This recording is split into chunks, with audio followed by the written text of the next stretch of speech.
Hey, how's it going? This is Aiden of Studio Raphael. In this video, I'm going to be helping you learn Logic Pro X.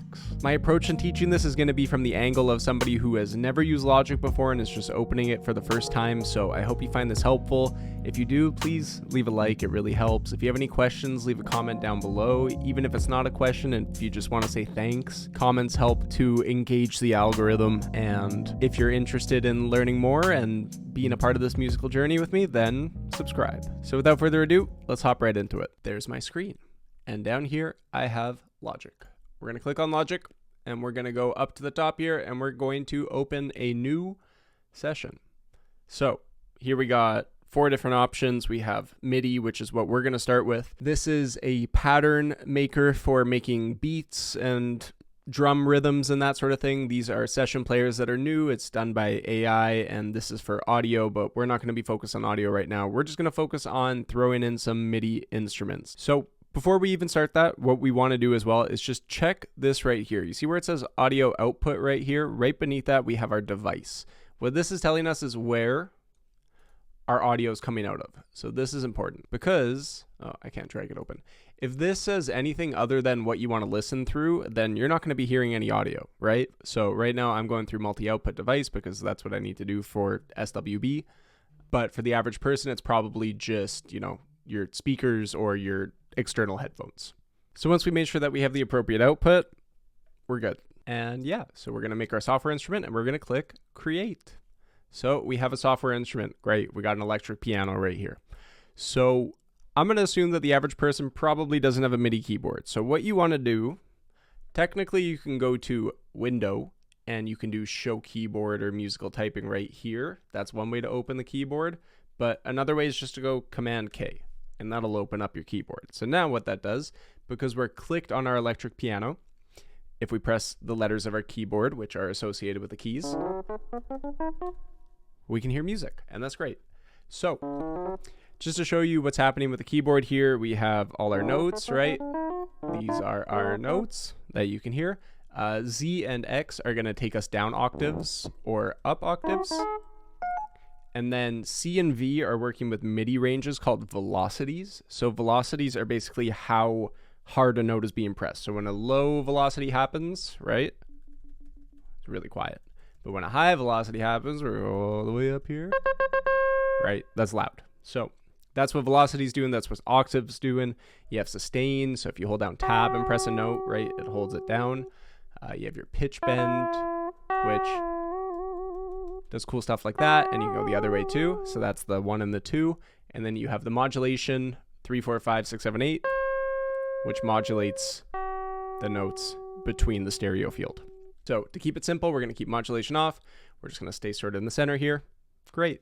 Next up, so let's say that we don't want to use an electric piano to start. Let's say that we want to use a different instrument. So what we're going to do is we're going to go to the left side here, and this offers us a bunch of different tools. If you don't see this up in the top left corner here, clicking on that is what will open it. So this is going to show us electric drum kits. I don't have all of them downloaded. You maybe don't as well if you're just getting into it. So if you want to have all of Logic sounds, you just got to click on the little arrow key here and that'll download it for you. And now it's going to download and then ask me stuff. So I'm not going to do that right now. But if we listen to, you know, all these different drum kits, we're going to have different drums. Another option, if you don't want to do that, and we're just going to Command Z a couple times here so I don't have anything in my audio effects, this right here where it says electric piano. So it's got 3 little buttons on it. The plus button will turn it on and off. So if it's gray and I play, I'm not going to hear anything. So I want that on. This in the middle here, if I click it, that's going to show me the electric piano, at least the different modifiers for it.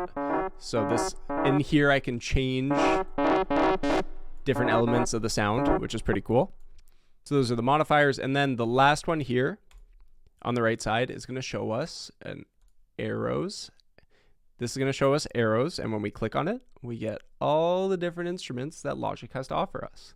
So generally speaking, when I'm starting a new track, I like to start with something like, you know, the drum synth, because I think the drum synth offers me a chance to just like start with some drums and make something cool. So here we go. We're going to start recording. So we want to look at our transport up here. What we have at the top, we have our BPM, which is this number right here. And if we click it, we can drag it up, we can drag it down. This number goes all the way up to 990 and all the way down to 5. That's it. You got to stay there. So I'm going to stick at 120 just because it's a nice number. 4/4, this is our time signature. We're going to stay there as well. And then to the right of that, right here, 1, 2, 3, 4, what this is telling us, as you can see, is a counting. So if I press record, and to press record, I'm going to press the letter R on my keyboard.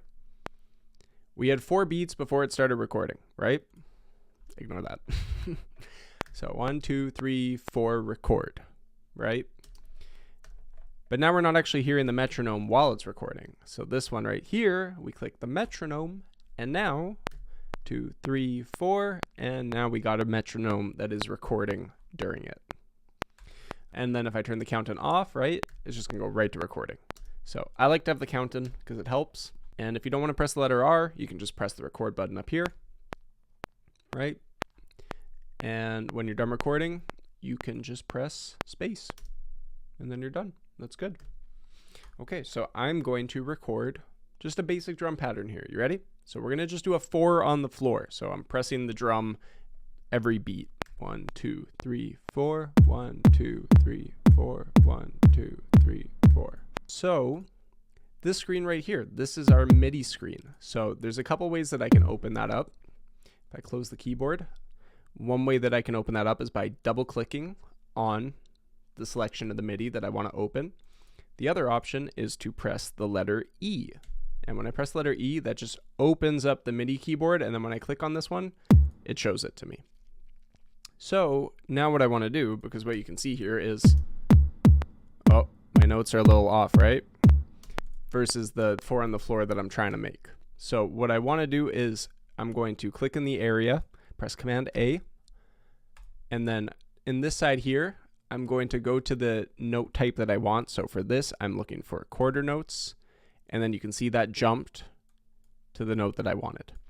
The other way that that'll happen is if I'm clicking on all of them and I press the letter Q on my keyboard for quantize, and it'll quantize everything into spot. So if it's all the way over here and then I press Command A, Q, it's going to bring everything to the quarter note. So the next thing that I want to do is make a second track because I need to add a snare, right? So right above this here, you can see this little duplicate type of button right there. We're going to click that, and now we have another track. So we're going to go back to the synth, and we're going to press in the middle here, and we're going to go to snares, and we're going to add a snare, and I have to go Command K to reopen my keyboard. And let's actually do like a clap because it's cool. And I'll go up a little higher because I think it sounds a bit better. And here we go. Now we're going to press R. 1, 2, 3, 4. Kick, clap, kick, clap, kick, clap, kick, clap. Cool. That's it, right? And then I clicked in the area, I pressed Command A, and I did Q to quantize it. And now I've got a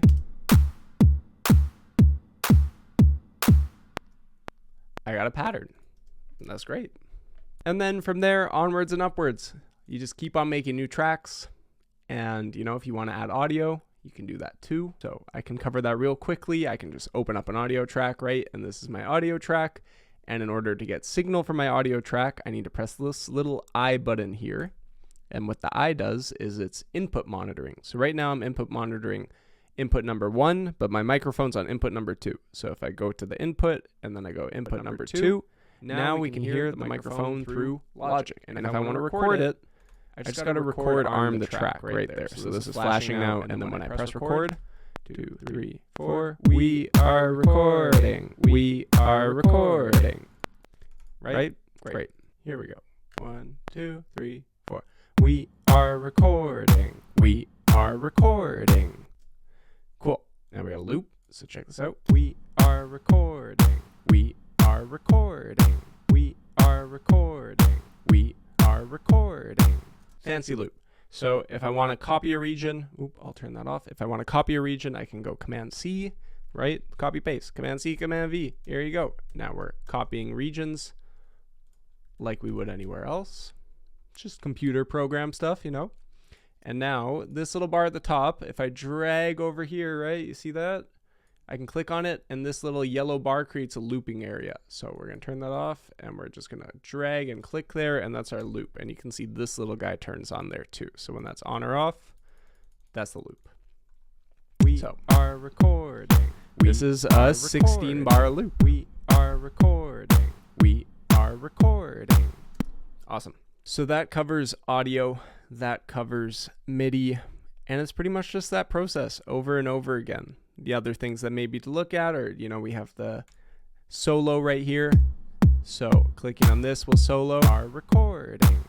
Clicking on the M will mute it. We are recording. So you have solo and mute. You have your volume right here, and this is also in accordance to right here as well. That's all volume. You can see they're both moving at the same time. You have your audio effects area, so if you want to add a cool delay. We are recording. We are recording. We are recording. We add some reverb. We are recording. We are recording. We are recording. We are recording. And you're basically just doing that and making music and using different sounds. That should be enough of the basics in order to get you started. I really don't think you'll need more than that. But if you do need more than that, leave a comment, leave a question down below. Let me know what I can help go over. I really hope that helps as just like a very quick, comprehensive look at how to get started in Logic. I recognize that I can maybe say things a little quickly because I'm used to it, but I really hope that there's enough detail in there just to get you going in the creative process. So things like changing MIDI velocities and doing MIDI data and recording different automation, that's things that we can get into over time here, but for a beginner, that should be enough to start. So throw your questions down below. It'll really help me come up with more content ideas as well in order to just make sure that I'm providing a framework for the people who find these videos helpful. But yeah, until then, thanks again, and hopefully I'll see you around the studio sometime. Take care.